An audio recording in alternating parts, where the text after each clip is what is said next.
네, 우리 찾으셨으면 같이 한번 합독하겠습니다. 33장 22절입니다. 대저 여호와는 우리 재판장이시요 여호와는 우리에게 율법을 세우시니요 여호와는 우리의 왕이시니 그가 우리를 구원하실 것임이라. 아멘. 아멘. 옆에 인사 나누겠습니다. 하나님은 우리의 왕이십니다. 하나님 우리의 왕이십니다. 네. 오늘 오전의 말씀을 기억하십니까? 야기는 그가 세우십니다. 보아스는 그에게 능력이 있습니다. 네. 우리를 세우실 하나님은 능력이 있는 분이시고 오늘 말씀은 그분이 우리의 왕이시다. 왕이신 하나님, 히브리어로는 여호와 멜렉입니다. 따라합시다. 여호와 멜렉.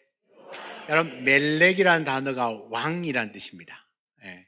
히브리어입니다. 히브리어로 멜렉은 왕입니다. 그러니까 여호와 멜렉은 여호와 왕, 여호와가 왕이시다. 왕이신 여호와, 왕이신 하나님이라는 의미가 있죠. 우리가 인생을 살아가다 보면 끊임없이 질문하는 것 하나, 누가 나를 다스릴 것인가? 나의 왕은 누구이신가? 라는 질문입니다. 눈에 보이진 않지만 분명히 나를 통치하는 분명히 통치하는 존재가 있습니다. 여러분, 어떤 사람은 돈이 나를 지배합니다. 돈이 왕인 사람이 있고요. 어떤 사람은 사람들의 시선이 있습니다. 그래서 명예 아니면 권력 이런 것들에 따라서 움직여지는 사람들이 있습니다. 그래서 돈 따라 움직이고 권력 따라 움직이고 명예 따라서 움직이고 그렇게 자기는 아니라고 말하지만 돈을 쫓고 명예를 쫓고 권력을 쫓으면 그 권력과 돈과 명예가 왕인 겁니다. 그러니까 어떤 사람은 두려움과 불안에 붙들려 살아갑니다. 어쩌면 오늘 우리가 살고 있는 이 시대는 왕이 없는 시대 같습니다. 왕이 없는 시대. 다시 말하면 사사시대와 같죠. 사사시대에는 분명히 왕이 있는데 왕이 없다고 말합니다. 왜요? 하나님은 언제나 왕으로 존재하셨습니다. 그런데 사람들은 마치 눈에 보이는 왕이 없다고 왕이 없어서 각자 자기의 소견에 오른 대로 행했다라고 합니다. 그래서 그 시대는 기준이 무너졌습니다. 질서도 흔들리죠. 더 불안하고 더 방황하는 것 같아요. 왕이 없으면 그렇습니다. 우리의 삶에도 왕은 존재합니다. 하나님이 왕이신 줄 믿습니다. 그러니까 내가 왕이 되면 내가 불안하면 나의 삶도 다 무너지고 내가 두려움에 사로잡히면 아무것도 할 수가 없는 게 나죠. 왜요? 나는 내가 잘할 거라고 생각했는데 나는 능력이 있고 경험도 있고 지혜도 있고 다 할 수 있을 줄 알았는데 그것을 이제 안 되는구나 한계를 느낄 때는 완전히 무너지죠. 자기가 왕인 줄 알았는데 왕이 아닌 걸 깨닫게 되면 여러분 얼마나 실망이 크고 힘이 빠지겠습니까? 그런데 성경은 언제나 우리의 왕은 하나님이시라고 말합니다. 그래서 오늘 하나님의 이름도 여호와 멜렉, 왕이신 하나님, 하나님 왕이시다. 그렇게 부르고 또 그렇게 이름이 붙여져 있습니다. 오늘 이사야의 말씀인데 이사야 선지자가 선지자로 활동했을 당시에는 혼란한 시대였습니다. 그 혼란한 시대에 분명하게 선지자의 입술로 통하여서 선포하고 있는 말씀이 뭐냐 하면 여호와께서는 우리의 재판장이시오. 같이 한번 읽어보겠습니다. 여호와께서는 우리 재판장이시오. 여호와께서는 우리에게 율법을 세우신이시오. 여호와께서는 우리의 왕이시니 그가 우리를 구원하실 것임이니라. 아멘, 아멘. 여러분들 시대가 혼란하고 각자 자기 소견에 오른 대로 행하고 진리를 분별하지 못하는 그 시대에 이사야 선지자가 외치는 그 메시지는 분명했습니다. 여호와가 우리 재판장이시고 여호와 하나님이 율법을 세우는 이시고 여호와 하나님이 우리의 왕이신데 그 왕이신 하나님이 우리를 또한 구원하실 겁니다. 분명하게 외치는 거죠. 그러니까 하나님은 단순하게 우리를 조금 도와주고 옆에서 격려해주는 정도가 아니라 우리의 삶을 다스리시는 온전한 왕이심을 믿습니다. 그래서 22절에 대저 여호와는 우리 재판장이시요 여호와는 우리에게 율법을 세우신 이시요 세우시니요 여호와는 우리의 왕이시니 그가 우리를 구원하실 것입니다. 여기 보시면 하나님을 이제 세 가지 호칭으로 부릅니다. 하나님을 재판장으로 부릅니다. 그리고 율법을 세우시니, 법을 만드는 사람을 누구라 하죠? 입법자죠. 입법자. 그리고 그분은 왕이시다. 하나님을 재판장으로, 하나님을 입법자로, 또 하나님을 왕으로 부르고 있습니다. 우리가 기본 상식을 동원해서 재판장은 어떤 일을 합니까?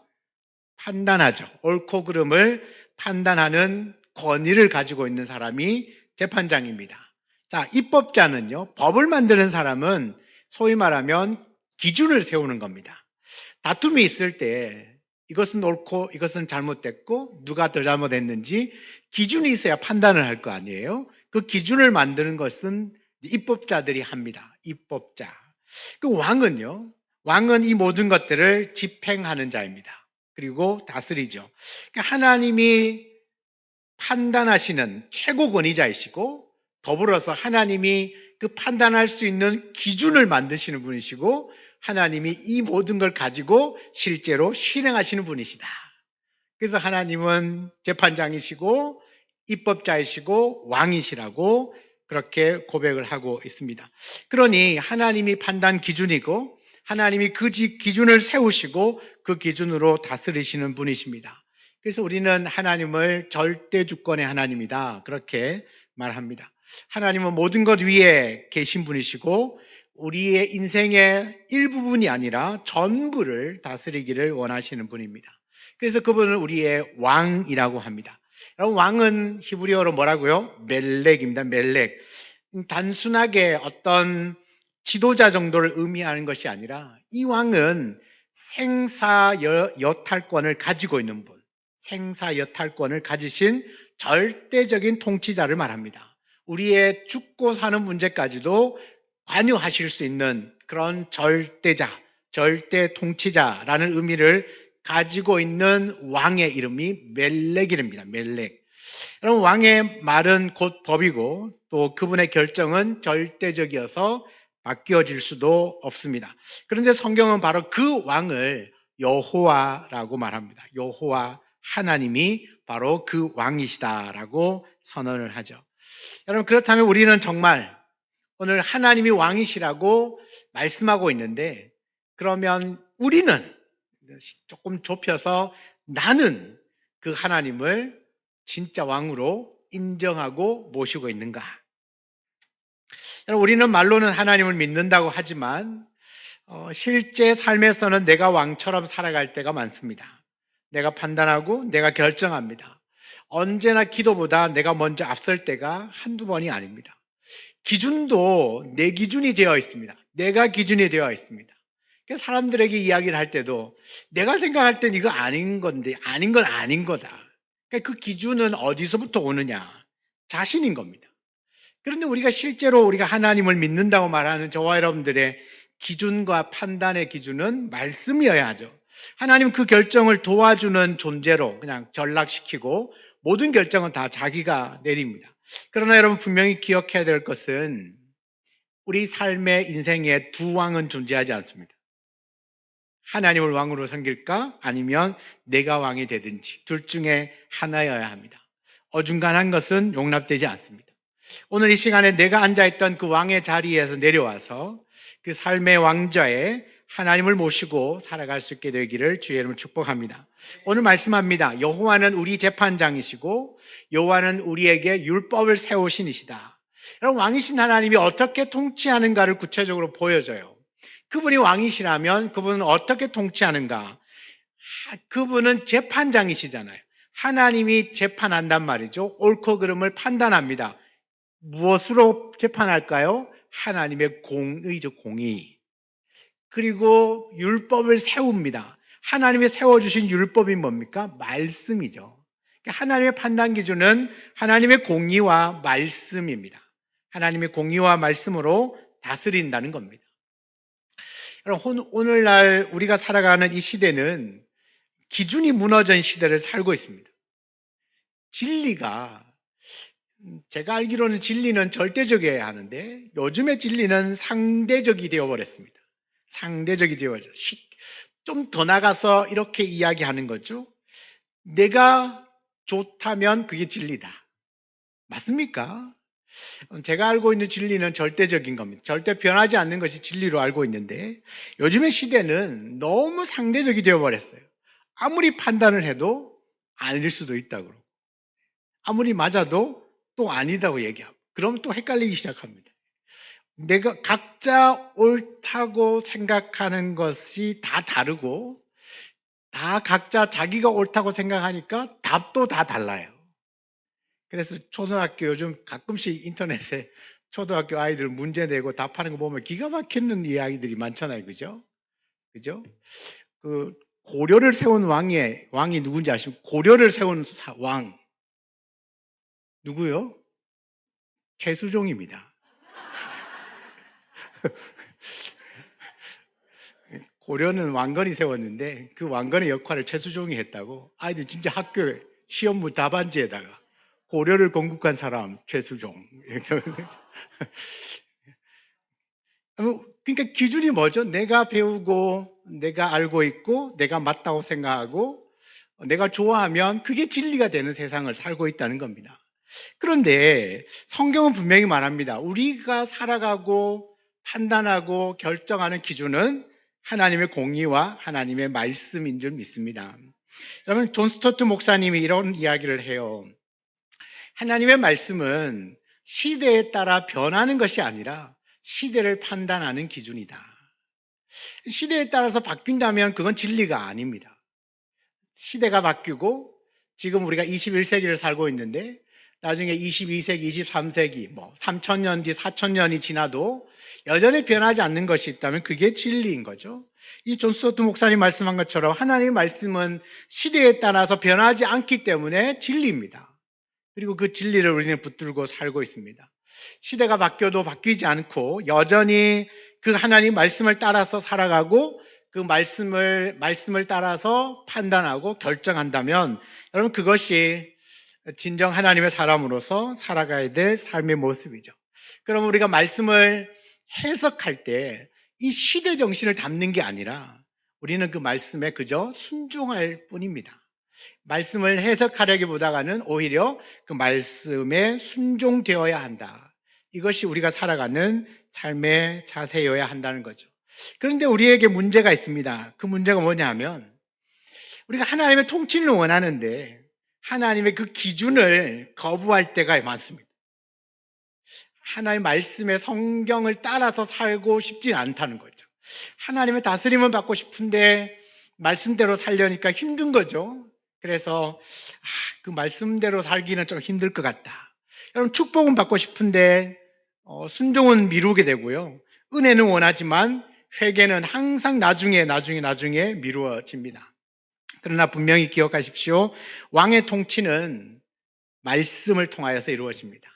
하나님의 공의와 말씀을 통하여서 이루어집니다. 그래서 말씀을 떠난 신앙생활은 결코 있을 수도 없고 건강할 수도 없습니다. 여러분, 왕이신 하나님을 내가 믿고 따른다는 건 그 왕의 말씀 앞에 순복하는 겁니다.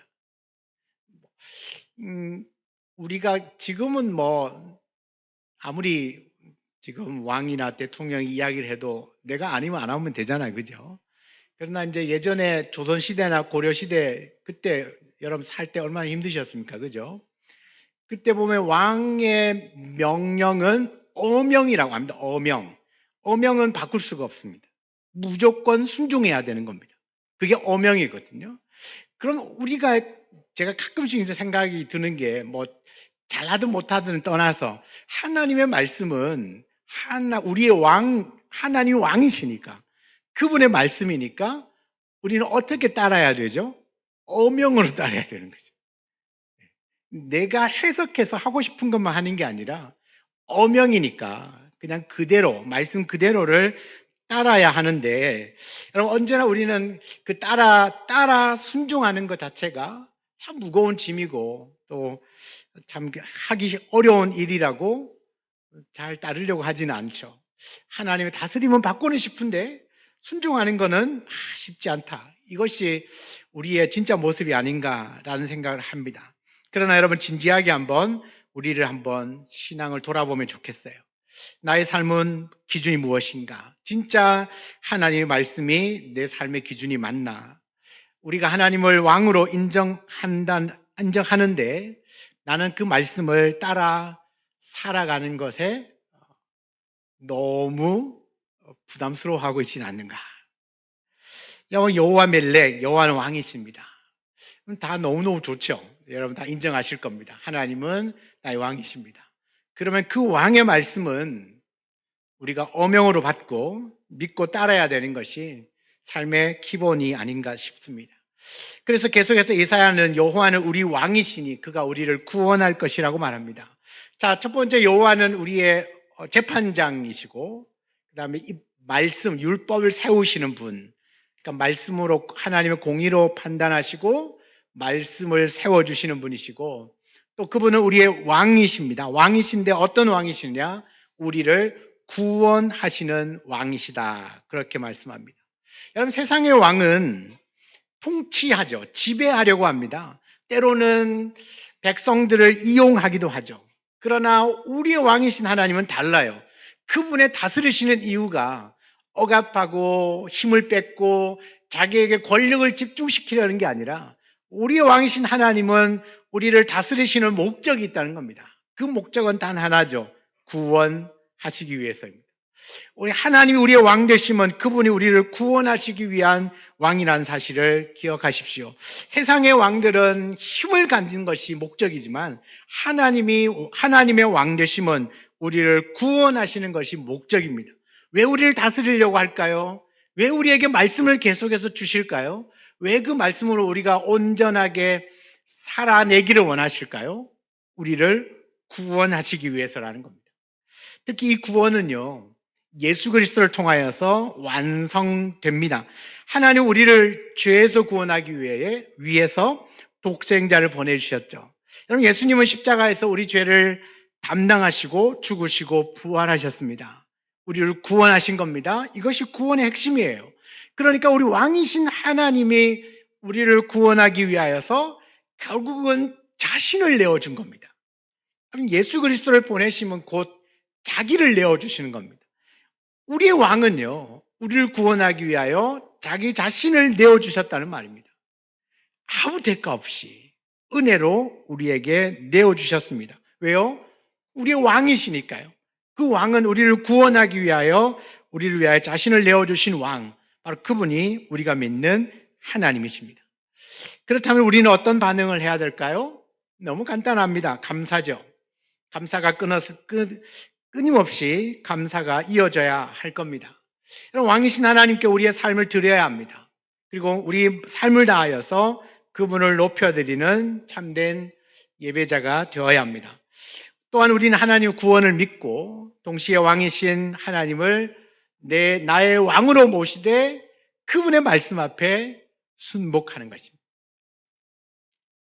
순복할 자세가 되어 계십니까? 어명은 받드는 겁니다. 하나님 말씀을 어명으로 받고 그 말씀 앞에 온전히 순복하는 겁니다. 그렇게 하는 것이 내게 말씀하여 주신 그분을 가장 존귀하게 만들어드리는 방법. 그게 무너지면 존귀하지 않는 거잖아요. 그런데 그분의 말씀을 내가 어떻게든 지키려고 한다면 그 마음의 자세가 내게 말씀하신 그분을 아주 귀하게 존귀하게 대해주는 거잖아요.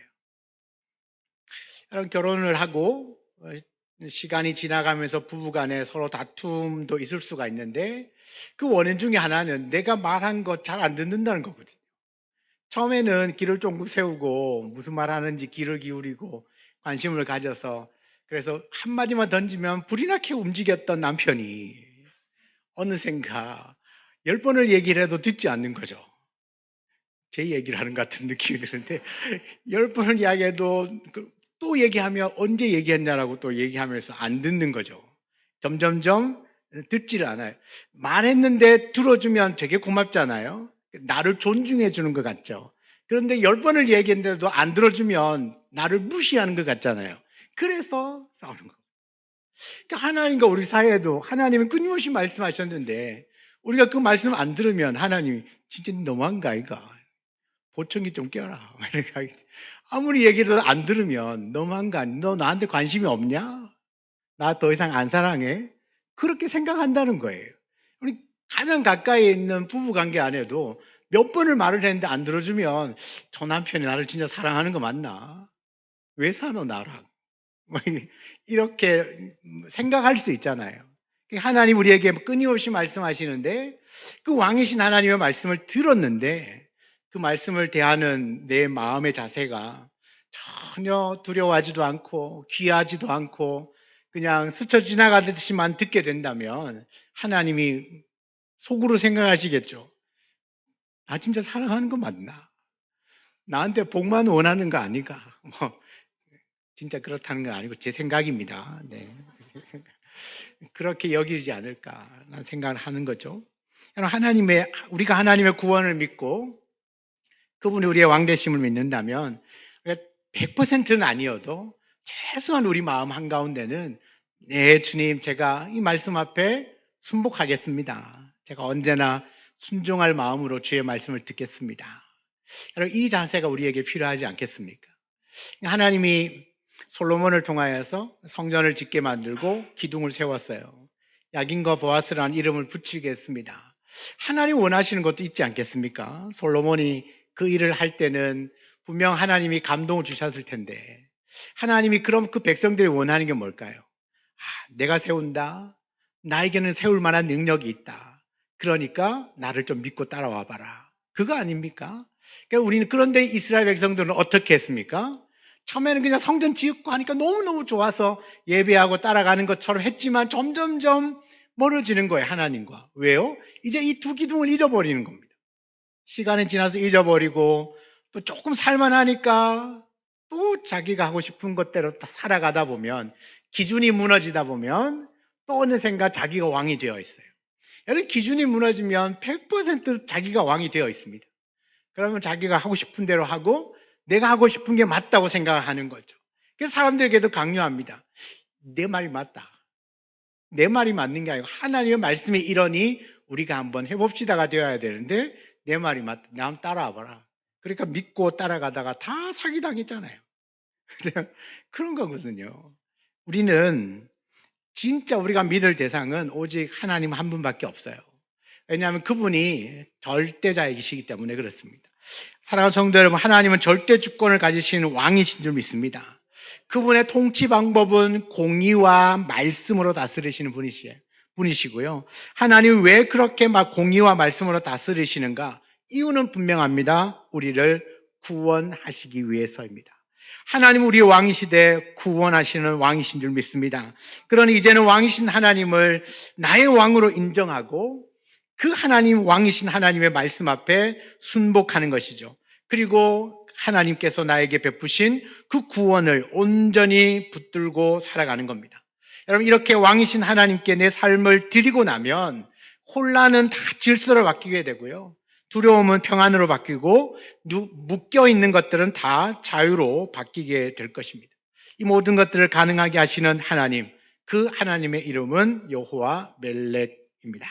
여호와는 왕이십니다. 여호와는 왕이십니다. 왕이신 하나님 여호와 멜렉입니다. 우리 마지막으로 시편 145편 1절과 2절 말씀을 같이 한번 읽고 말씀을 마무리하겠습니다. 우리 1절 2절 함께 읽습니다. 왕이신 나의 하나님이여, 내가 주를 높이고 영원히 주의 이름을 송축하리이다. 내가 날마다 주를 송축하며 영원히 주의 이름을 송축하리이다. 아멘. 왕이신 나의 하나님, 내가 주님을 높이고, 여러분, 하나님을 왕으로 우리가 인정하고 모시고 산다면 내가 그분의 이름을 높이고 영원토록 그분의 이름을 송축하는 것입니다. 예배하는 것입니다. 거기서부터 시작합니다. 하나님을 송축함으로부터, 예배함으로부터 왕이신 하나님을 인정하고 섬기기 시작하면 그 다음엔 말씀 앞에서도 순복이 가능해집니다. 이 능력은 예배 가운데 역사하시는 성령께서 우리를 순종할 수 있는 믿음의 사람으로 이끌어 주실 겁니다. 여러분, 순종도 내가 믿음이 좋거나 결단력이 좋아서 하는 게 아니라 오전에 말씀한 것처럼 내 믿음조차도 하나님의 능력으로 유지가 된다면 순종할 수 있는 능력도 성령께서 주시죠. 주님의 능력으로 순종할 수 있습니다. 다만 우리의 마음이 원하셔야 됩니다. 내가 하나님의 앞에 순복하기를 원하시고 자원하실 때 성령께서 그 마음에 강하게 역사해 주실 줄 믿습니다. 이 왕이신 하나님을 영원토록 왕으로 모시고 그 왕의 말씀 앞에 온전히 순복하는 하나님의 백성들이 다 되시기를 주의 이름으로 축원합니다. 아멘.